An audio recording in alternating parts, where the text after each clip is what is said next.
Okay, winding up chapter 9. The last section we did significance tests for a population proportion. So we were trying to test a claim about P. So now we're going to do it about population mean mu. So again, that's our parameter symbol, mu.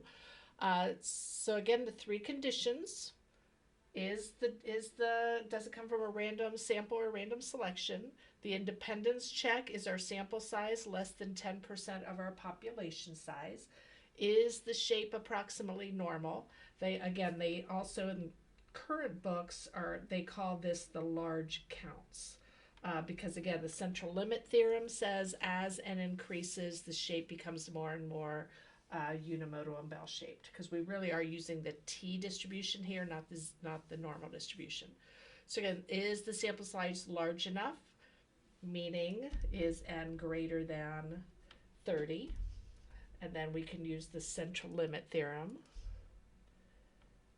But again, that verifies shape. Or if they don't give us, if the sample size isn't 30, but they give us the data, we can actually graph the data and verify no skewness, strong skewness, or outliers.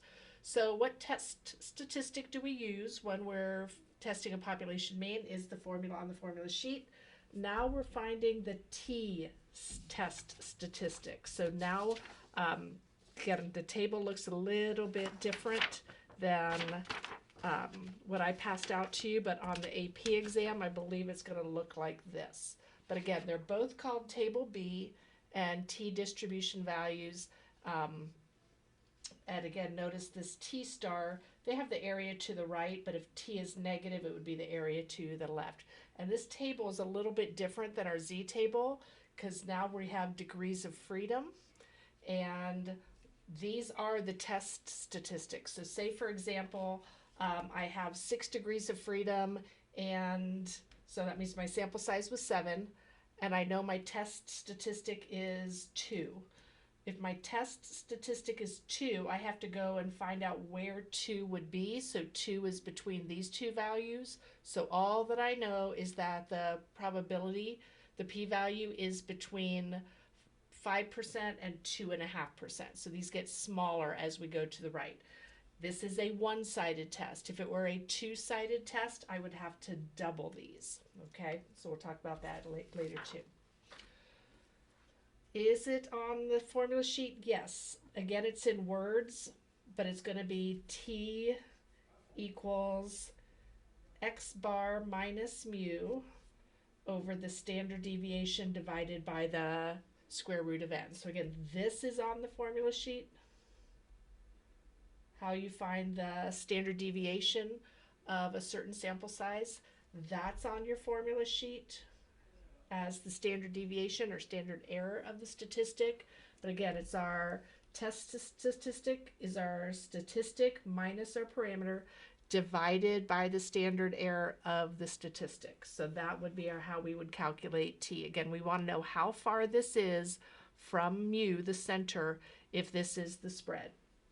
So again, we can either use the table, or there is a t CDF, just like before we were doing normal CDF. This is t distribution CDF from the distribution menu on the calculator. Okay, so this first one I actually have all done for us, again, following our phantoms. So Abby and Raquel like to eat sub sandwiches. They noticed the length of the 6-inch sub at their favorite restaurant seemed shorter than the advertised length. So maybe the restaurant chain is shortchanging the amount of food that they're promising. To investigate, they randomly selected 24 different times during the next month, because they want to make sure they have different baked breads and different people making the sandwiches and so forth, and ordered a 6-inch sub. So here's the actual length of each of the 24 sandwiches. So again, notice my sample size is too small for me to use the central limit theorem, so I have to rely on the actual data.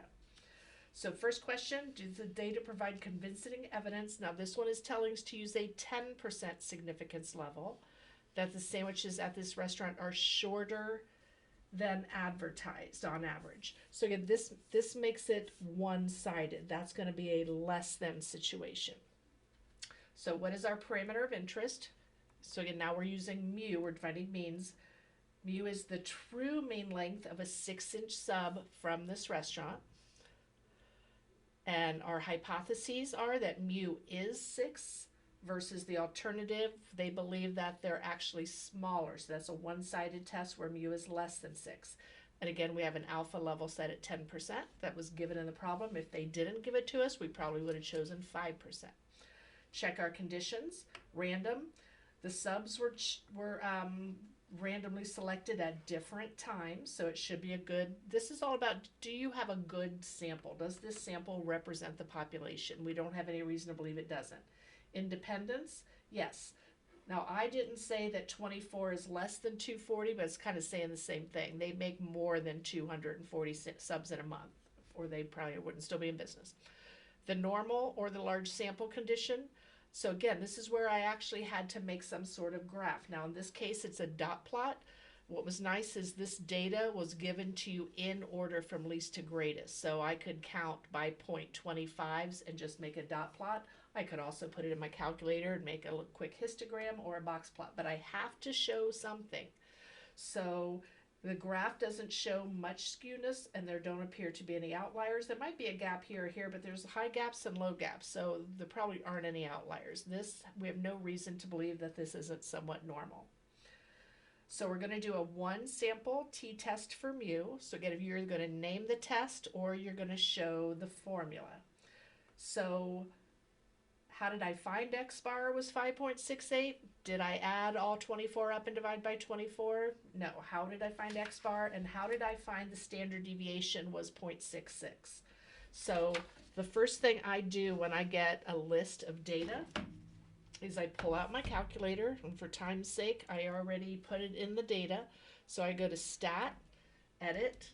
Now I already have this data entered into list 1, but you would take the time to enter your data into list 1, and then I would go to Stat, Calculate one variable stats, make sure it's in the right list. I'm going to go down and calculate. And so if they give me the list, and so on a lot of papers, that's the first thing students would do. So up here I would actually write that my X bar is 5.68.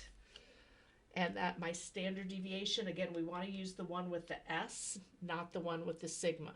So I want to use the 0.657, or I'm just going to round that to 0.66, because that's what I used in the formula down there. So that's what I would do. I would go and run my one variable stats. Of course, once I did that too, I also could have gone to stat plot, and I could have chosen a histogram to graph. So I would have done a histogram. I would have zoom 9, because zoom 9 is zoom stat. And I didn't turn it on, did I? Got to turn the thing on first. So zoom 9, and there's my histogram. Again, you could say there's skewness, so maybe I wouldn't pick that. Maybe I'd pick that because it looks better. Or I could have done a box plot, and I could have also checked for outliers at the same time. So again, I could have made a sketch of that box plot and shown no strong skewness or outliers. Okay, so here is my X bar. So the 5.68 that I found doing my one variable stats minus the claim, this is from our hypothesis, divided by the standard deviation. Again, I found it through putting the data in a list and calculating it, divided by the square root of the sample size, and we get a test statistic of negative 2.38. So again, this is similar to our normal distribution where 0 would be in the middle, and then negative 2.38 would be somewhere over here. So I am finding this little area. I expect to get a pretty small p-value because I am more than 2 standard deviations away from the center. So again, a picture always helps if you make a quick sketch. So if I use the t-distribution table, so again, n minus 1, so there'd be 23 degrees of freedom. And again, it's a one-sided test. The p-value is between 1 and 2%. So again, how would I do that? I would pull up my table, and I'd have to go to the second page. I would have to find 23 degrees of freedom, and I'm looking for, now I'm going to look up the absolute value. I'm going to look up positive 2.38, because the area to the right is the same as the area to the right of positive is the same as the area to the left of the negative.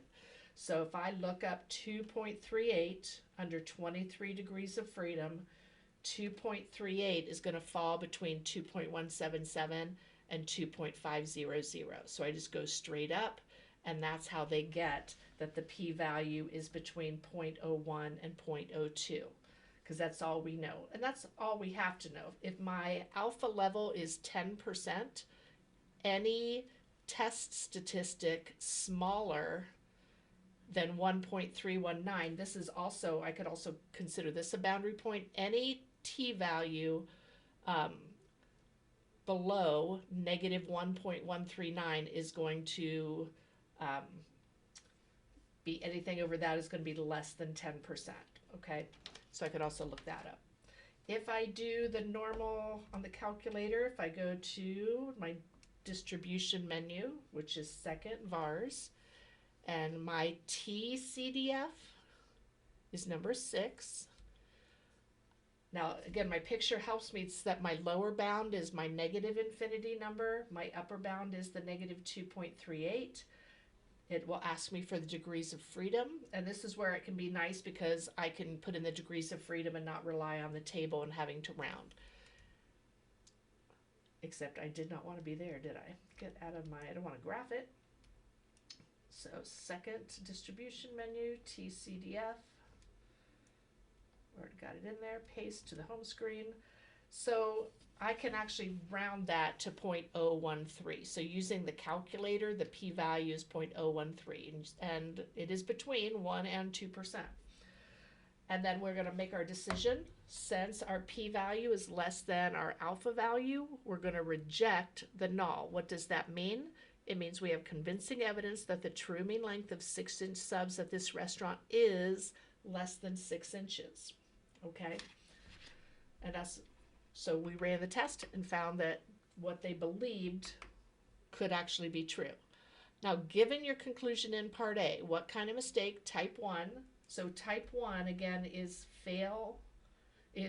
rejecting H naught when H naught is true.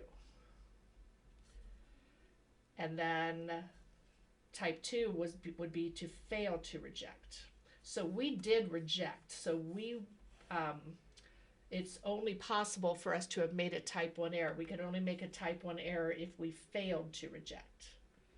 So we didn't do that. We actually rejected. So we could have made a type 1 error. And explain what this mistake could mean in context. Because we rejected the null, it's possible we made a type 1 error. In other words, we found convincing evidence that the mean length was less than 6 inches, but it really was 6 inches. This could hurt the restaurant's reputation. If you put it out there that reputation. So you could, like, if you stopped going there, they're losing business. They're losing business because you're telling people that they're shortchanging them of what they promised. So a type 1 error could hurt the company. Okay, so that was a one-sided test. Now let's go and do a two-sided test. Okay, so there's a little game called Don't Break the Ice. You put small plastic cubes are squeezed into a square frame.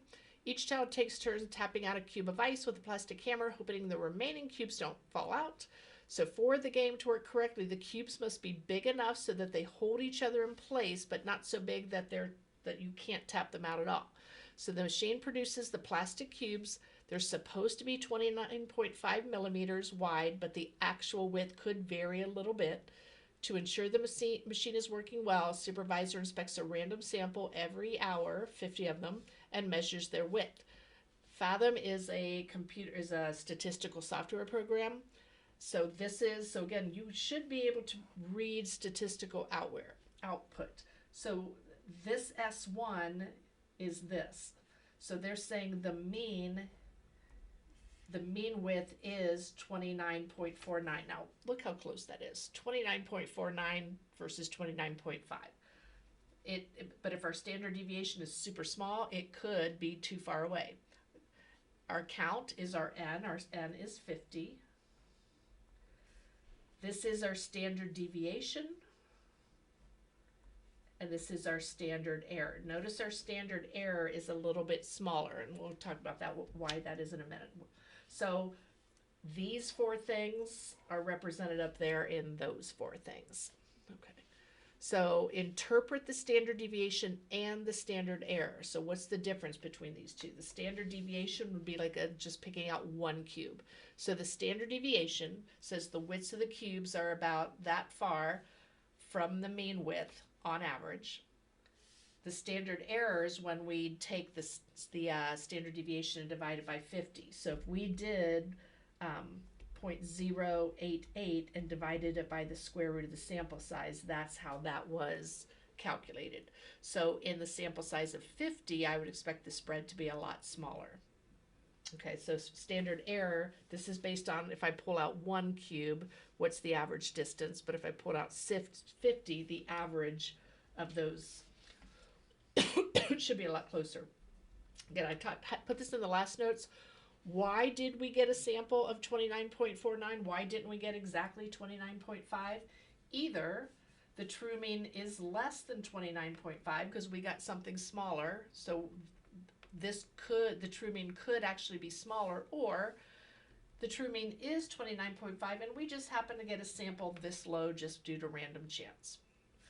Okay, does the data provide convincing evidence? So again, when you see this question, does it have convincing evidence? It's not your opinion. You run a hypothesis test that the mean width in this is not 29.5. It doesn't say they believe it's more. It doesn't say they believe it's left. It just is not, means it's going to be a two-sided test.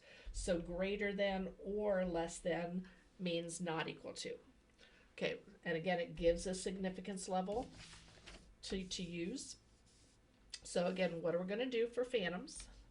We're going to define the parameter. The parameter is mu. Mu is the true mean width.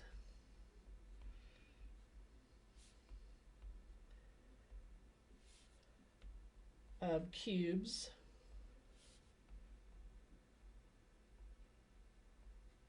produced this particular hour singular. What are our hypotheses? So the null hypothesis is that it really is 29.5 millimeters. And the alternative is that it's not 29.5. So that makes it a two-sided test. And again, our alpha is 0.05 that we were told specifically to use. Again, what are our assumptions? It did say random sample right up there. So that is met. So random sample of 50 cubes. So we can check that condition off. The independence condition. Is 50 less than 10% of all cubes produced in an hour? Or they're a manufacturing company, so I assume that they will be able to produce more than 500, so we can assume that. And then the large counts, or normal condition. 50 is greater than 30. So sample is large enough.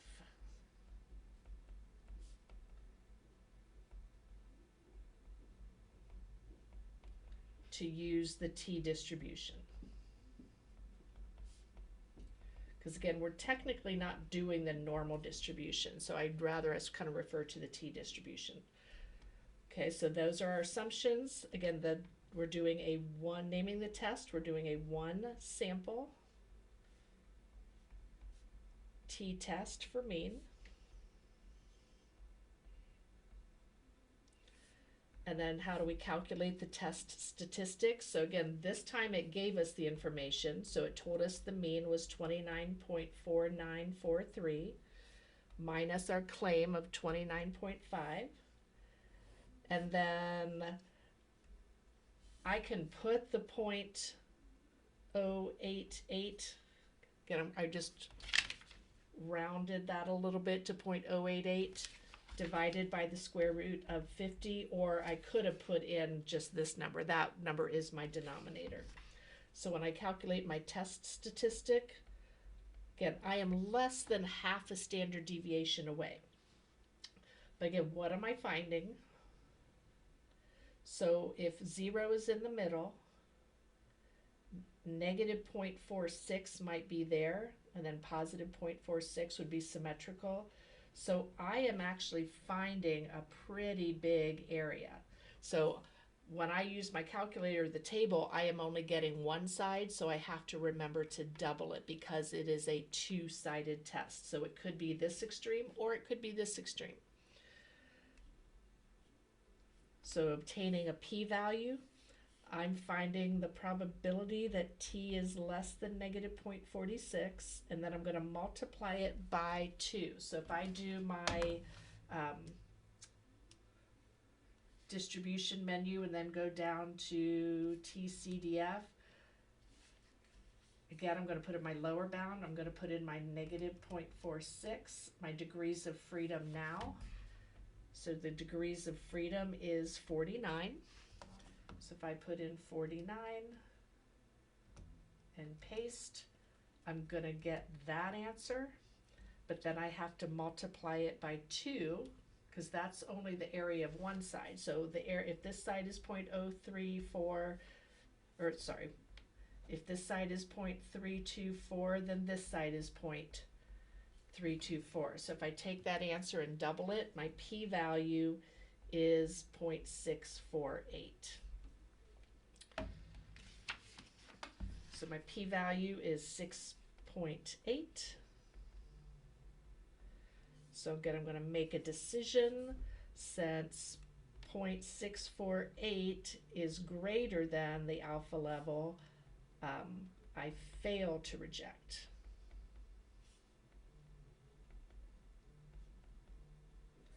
And what does failing to reject the null mean? So again, my S, I'm going to squeeze it in here. I do not, or we do not, have convincing evidence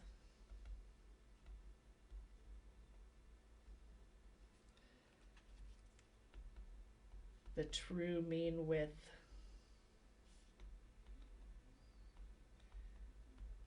is not 29.5 millimeters.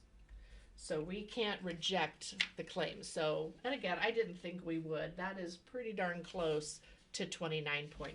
So we would have to have a real small standard deviation. And then we had talked about what is practically significant. Okay.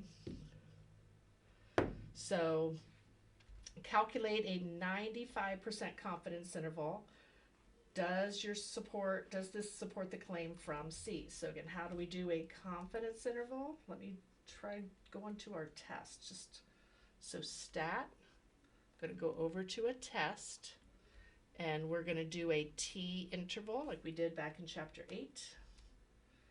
And I'm going to put in the stats because I don't have the data.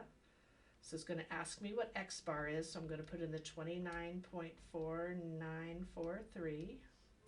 It's going to ask me for the standard deviation, and I'm going to put in the 0.0877121 number.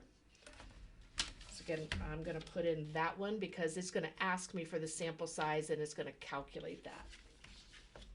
So my sample size was 50, and we're doing a 95%.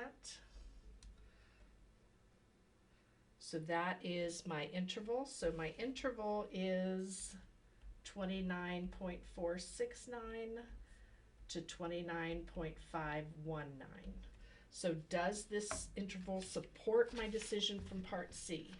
So yes, it does. Because 29.5 is in our interval. So how can a confidence interval match that? So notice it's 95%, and we had an alpha level of 5%. So if you think about what we just did, if I'm doing a 95% confidence interval, then I'm going to reject. My rejection area is out here, so my rejection area is 5%. Is the alpha level. And that goes with a 95% confidence interval. So that's why it supports it, because this wouldn't have worked if this had been 10%. If this was 10%, I would have had to use a 90% confidence interval. Okay. So sometimes they'll do this. They might even give you the interval and but they always want you to make sure when it says from Part C, you better refer to Part C.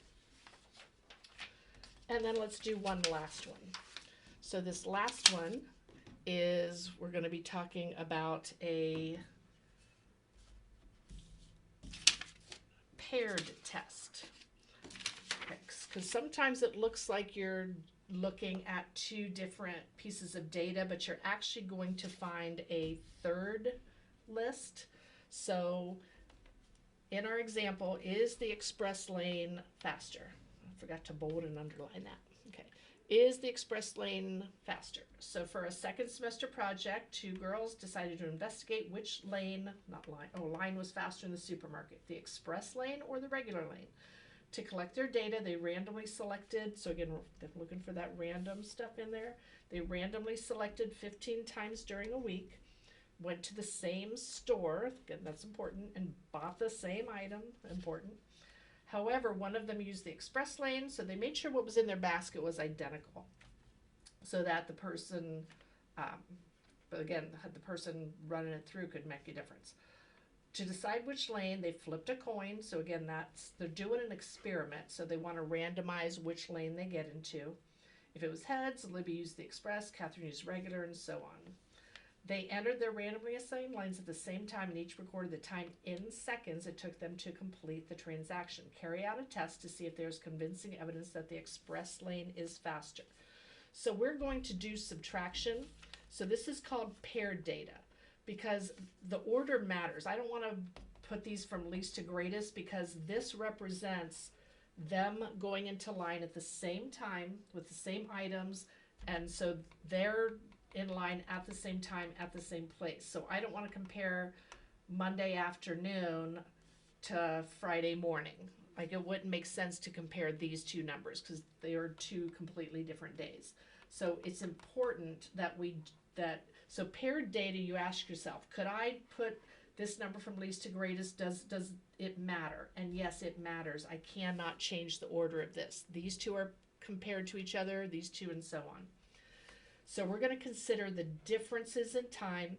Now, some of you might do express minus regular. I specifically am saying regular minus express. You can do it either way. You just have to be clear which way you're doing it. So if I'm doing express lane, so I'm actually doing this minus this. In this case, a positive difference means the express lane was faster because again, the smaller the number, the shorter time it took. So if I did express minus regular, a negative difference means the express lane was faster. So you got to be aware of that. And again, remember, this is time. The shorter the time, the faster it is. So for example, in this case, the express lane was 5 seconds faster, but if I'm doing specifically regular minus express, so if I do regular minus express, I get 5. So that says a positive difference means that the express lane was faster. So if I if I subtract the other way and get a -5, a negative would say that the express was faster. So I'm going to go ahead and subtract all these. So I'd create a third column and write them all down. -46, 121, 30, 55, 79, -94, -17, 95, 20, 14, 129, negative 39, and 42. So obviously we have some positives and negatives, but this is the list I actually want to put in my calculator. So again, I'm going to go to Stat. Now you could have actually put all of these in a list, put all these in a list, and told the calculator to subtract it. But I'm just going to go ahead and clear my list, not delete it, clear it, and then put those numbers in. So 5246, negative 46.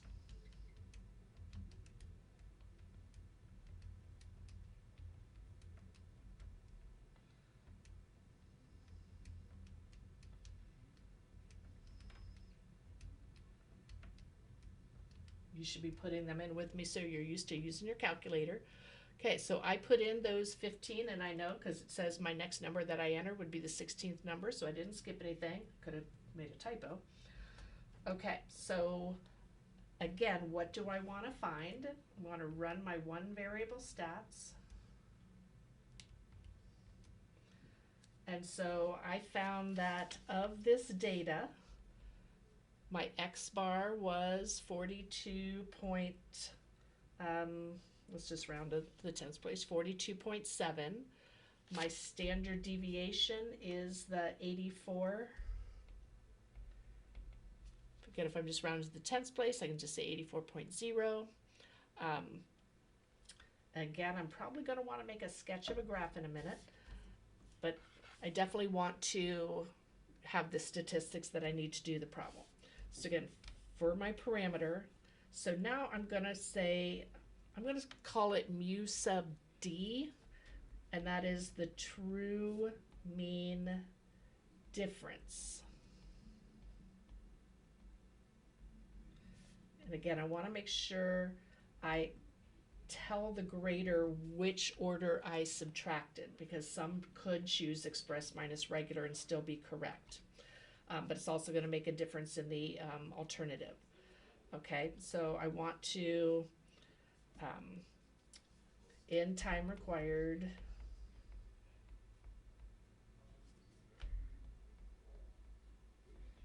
to purchase an item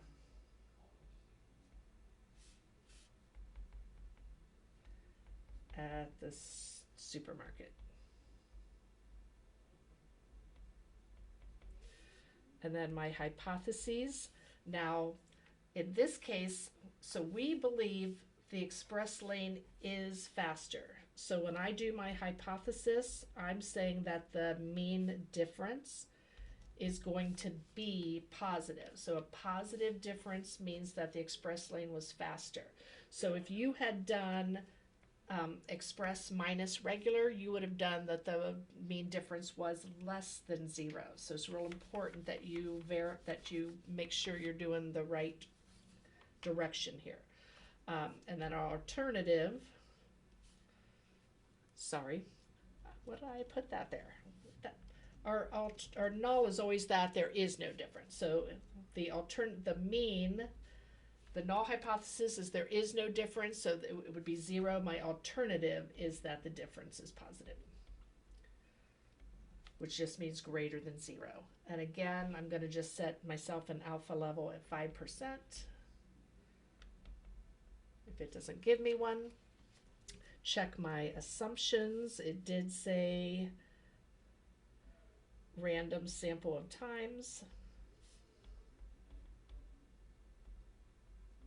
So I can check that off.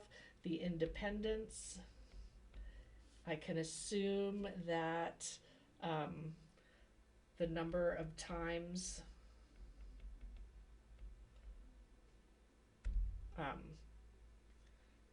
that I could, so going to the grocery store 15 times, that's less than 10% of all times I could have chosen.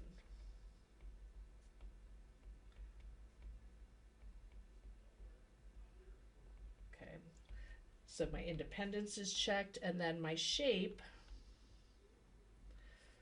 or large counts, because definitely 15 isn't large enough, so again, I need to see my data, so I'm going to go to a stat plot.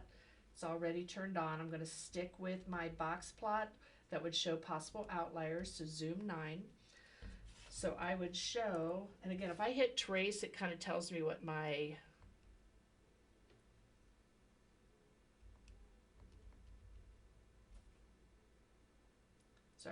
it's graphing something else at the same time from somewhere.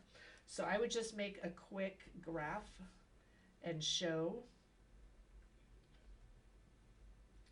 a rough sketch of what I'm looking at. So one side is, but I definitely want to say no strong skewness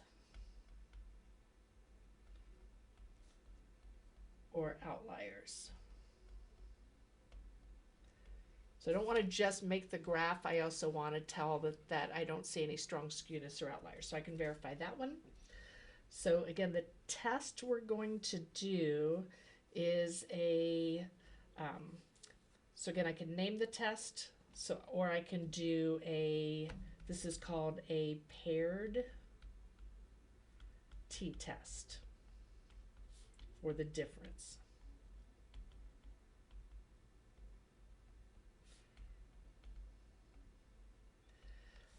But my test statistic, because in the next chapter we actually will be doing 2 samples, but this is actually considered 1 sample because I'm only looking at the differences. So my test statistic is going to be our 42.7 minus the claimed mean of no difference. And then our standard deviation divided by the square root of the sample size is going to give us a test statistic of 1.97. So we're almost at that 2 standard deviations away. So if I again have 0, 1.97 is going to be clear up here, and I'm finding that little area because again it's a one-sided test. So what is that p-value? So let me show you another thing we can do. So if I do stat tests and I am doing a t-test, and it's going to ask me for the data. So I can put in the data, which was in list 1. My claim was that the null was 0. My data is in list 1. I got to make sure I do the right alternative was a greater than.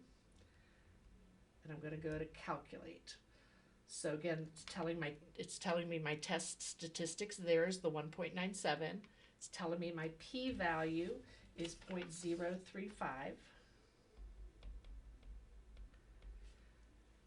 Okay, and even here, if you run the test, it gives you the X bar and the S and the sample size. So if you go straight to the test, but again, I input the data for it to do that. So I found my p-value, so that's my O. So I obtained a p-value. Now I'm going to make a decision. Since 0.035 is less than my alpha level, we reject the null. And then our conclusion is we have convincing evidence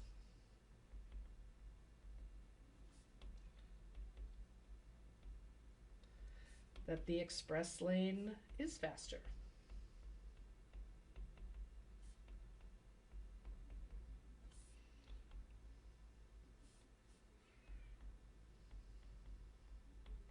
Now, if I did not write this up here, if I didn't write it up here, this wouldn't be good enough down here. I would have to talk about, we have convincing evidence, the true mean difference in time required to purchase an item in the supermarket is less than, that the express is faster than the regular lane. But again, so with times, remember the smaller number means a shorter time that you waited. Okay, and then lastly, suppose that 20 significance tests were conducted, and in each case we found the null hypothesis to be true. What is the probability that we avoided a type 1 error? So again, remember the probability of a type 1 error is the alpha level. So if we were using a 5%, each individual test has a 95% chance of avoiding a type 1 error. We have a 5% chance of making a type 1 error, which means we have a 95% percent chance of avoiding a type 1 error.